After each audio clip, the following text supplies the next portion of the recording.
Aujourd'hui, je vais vous montrer tous mes livres préférés que j'ai pu lire ces dernières années et franchement, il y en a beaucoup. Je pense qu'on en est à 5, 6, 7, 8, 9, 10, 11, 12, 13, 14, 15, 16, 17, 18, 19. Il y a 19 livres, mais il y a des sagas, donc j'ai essayé de faire des catégories, c'est pas parfait, mais on va faire ça tout de suite ensemble. N'hésitez pas à me dire en commentaire si vous avez lu un de ces livres. Vous pouvez aussi me conseiller vos favoris en commentaire, comme ça peut me faire des nouvelles lectures. Alors je vais commencer par la catégorie où je n'ai qu'un seul livre, c'est le thriller.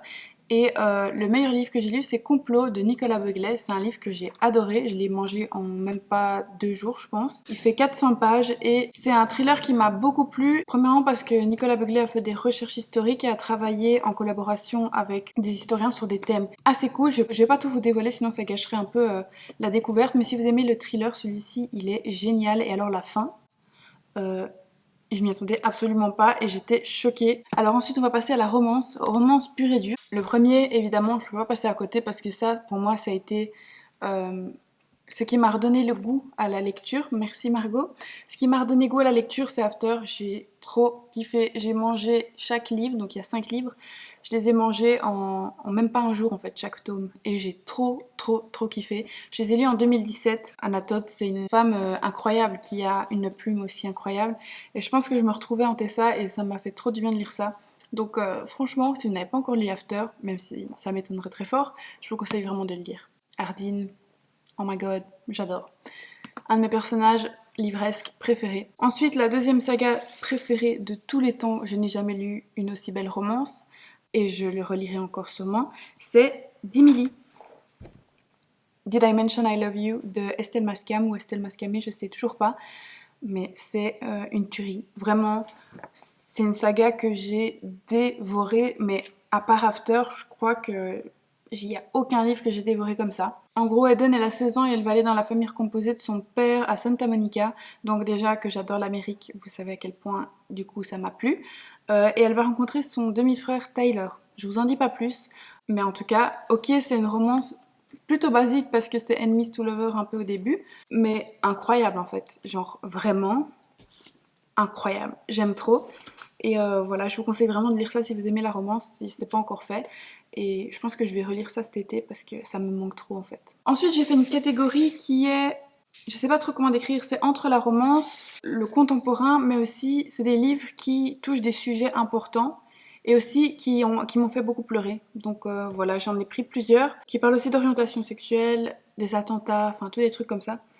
Donc voilà, des difficultés quand t'habites en Amérique mais que t'es pas américain. Tu as tous des trucs comme ça. Donc ça j'en ai un, 2, 3, 4, 5 et je vais vous les présenter tout de suite. Le premier, c'est un livre de Antoine Léry, c'est Vous n'aurez pas ma haine, aux éditions Le Livre de Poche. C'est un livre que j'ai acheté juste après les attentats parce que j'ai été très bouleversée pendant les attentats de Paris et aussi ceux de Belgique. Mais voilà, ça c'est Antoine Léris. Il écrit un roman, enfin, où il explique un peu ce qui s'est passé pour lui, comment il a vécu ça, et parce qu'il a perdu sa femme pendant les attentats.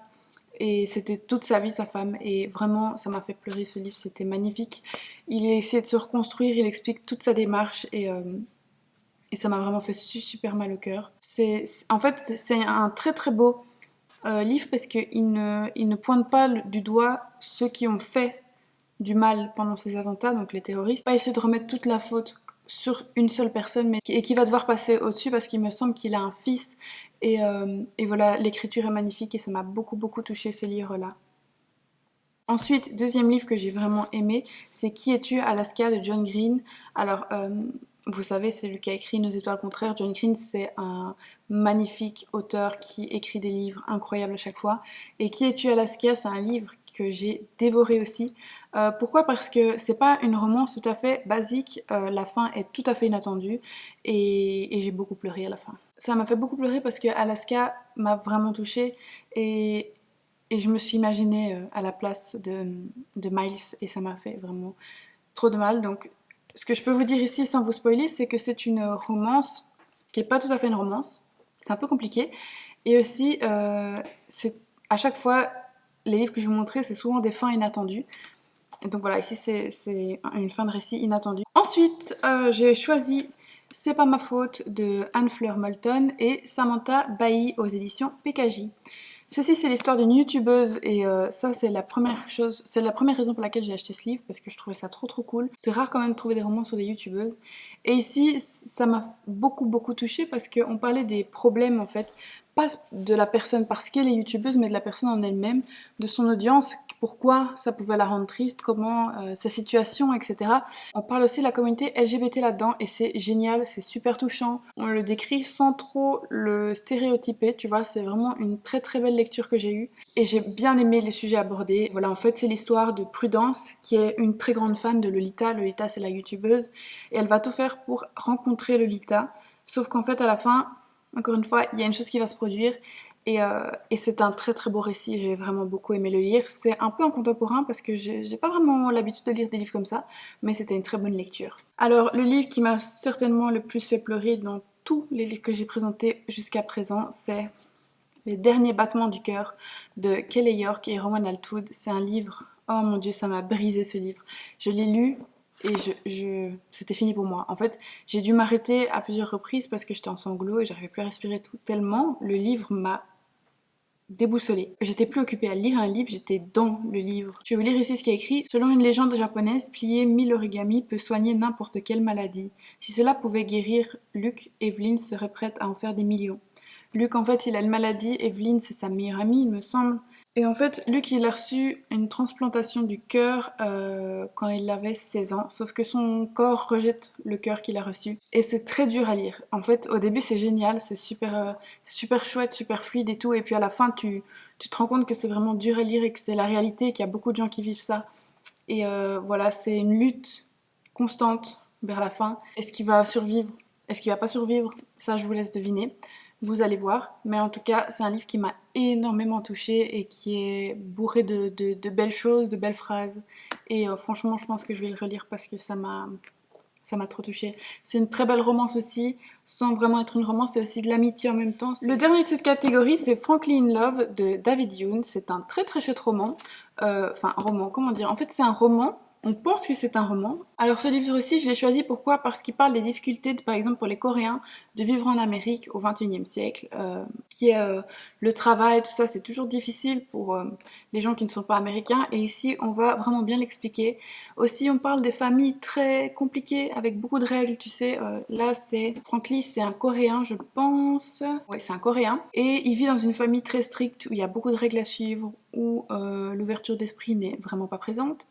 Et donc, voilà, il va sortir, enfin, il va essayer de sortir avec une fille qui est Brit, qui est tout à fait originale, et il va se rendre compte de plein de choses durant ce roman. Franklin va découvrir plein de choses à propos de lui, à propos de ce qu'il est, et la fin est tout à fait inattendue. Et c'est un très bon récit contemporain celui-ci, et je vous le conseille vraiment. On va passer à la catégorie roman graphique et manga. J'ai plusieurs choses à vous montrer. Un manga que j'aime trop, c'est L'Atelier des sorciers, et c'est écrit par Kamome Shirahama. Désolée pour la prononciation, mais j'ai beaucoup aimé ce manga de 1 grâce aux illustrations. C'est incroyable, c'est trop beau, ça m'a trop plu. C'est super chouette à lire. L'histoire est pas folle dingue. J'ai beaucoup aimé lire cette saga de manga parce que c'était super chouette et divertissant entre de grosses lectures. Si vous aimez l'humour noir, bizarre, un peu gothique comme ça, je sais pas comment expliquer, je vous conseille de lire Fangs de Sarah Anderson. C'est hyper chouette, c'est trop drôle. Enfin, moi j'ai un peu un humour noir, un peu de vampire, un peu nul, tu vois, je suis un peu bizarre. Et ce livre-là, il est parfait pour moi. C'est un trop beau livre déjà. Moi je l'ai acheté sur Book Depository, c'est en anglais aussi, j'oublie parfois de préciser. Et les illustrations sont vraiment chouettes. J'ai mis genre 20 minutes à lire, mais c'était trop drôle, donc ça fait vraiment partie de mes meilleures lectures de romans graphiques. Si vous me suivez sur Bookstagram, c'est sûr que vous alliez deviner que j'allais présenter ceci. Heartstopper, waouh. Ceci, c'est les VO, mais ils existent aussi en version française traduite chez Hachette, je pense. Et j'ai trop kiffé Heartstopper en fait. Et c'est super beau en fait à lire. J'ai lu les 4 tomes et à chaque fois, ça m'a vraiment plu. Le dernier tome, le 4, enfin il y en a encore après qui vont sortir, mais le dernier qui est sorti c'est le tome 4. Et honnêtement, ça m'a trop brisé le cœur. C'est celui qui m'a le plus touchée parce qu'on va parler pendant toute cette saga, pas juste dans celui-ci, mais dans celui-ci principalement, on va beaucoup parler des problèmes mentaux, à l'anorexie, à tous les problèmes qu'il y a à l'orientation sexuelle et tout, à la difficulté des parents, les parents stricts, etc. À se découvrir nous-mêmes, Enfin bref, c'est une saga qui est incroyable, vraiment, pour éduquer surtout les enfants, mais surtout pour essayer de comprendre aussi, parce que moi je fais pas partie de cette communauté-là, mais ça me fait vraiment beaucoup de bien d'apprendre en fait ce que c'est. En plus on sera éduqué, au moins il y aura de gens bizarres qui insultent et qui sont vraiment fermés d'esprit. Ils sont trop mignons. Oh, ils sont trop choux, je les aime trop. On passe à ma catégorie préférée ces derniers temps, le fantasy. Alors, je vais vous présenter mes livres préférés de tous les temps de cette catégorie.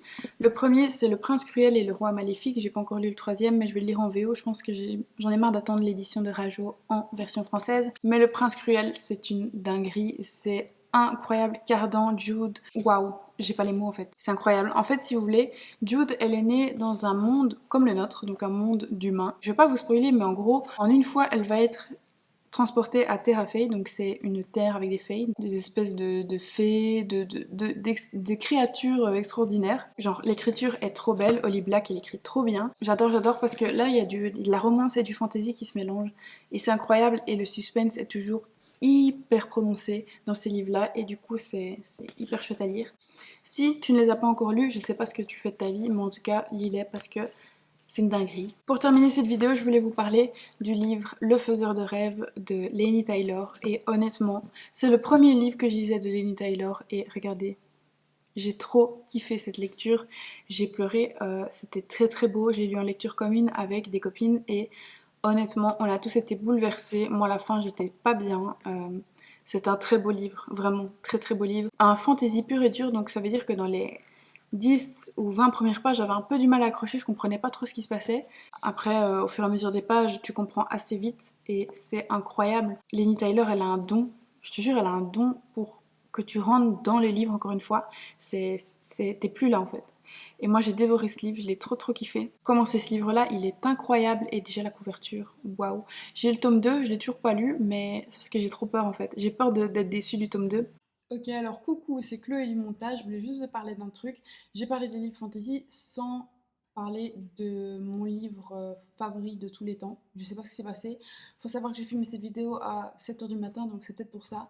Mais bien sûr, The Wicked Deep, c'est mon numéro 1. C'est toute ma vie. Ça m'a brisé le cœur encore plus que tous les autres livres fantasy que j'ai pu lire. Pire que Le Prince Cruel. Et voilà, ça c'est une dinguerie en fait. Non, mais j'ai répété ça plein de fois dans cette vidéo. Évidemment, c'est tous des coups de cœur, donc bon voilà. Mais The Wicked Deep, c'est vraiment le livre à lire en octobre, sous une couverture avec une bougie. C'est un magnifique fantasy qui t'embaume le cœur en fait parce qu'elle utilise des mots vraiment profonds. Elle a une belle écriture, Shion Cho, et c'est un univers que j'ai beaucoup aimé. Donc voilà, The Wicked Deep, bien sûr. Je sais pas pourquoi j'ai oublié, mais achetez-le. Exactly. Bye. C'est la fin de cette vidéo, j'espère que vous avez kiffé et on se retrouve très vite pour une autre vidéo. Xoxo!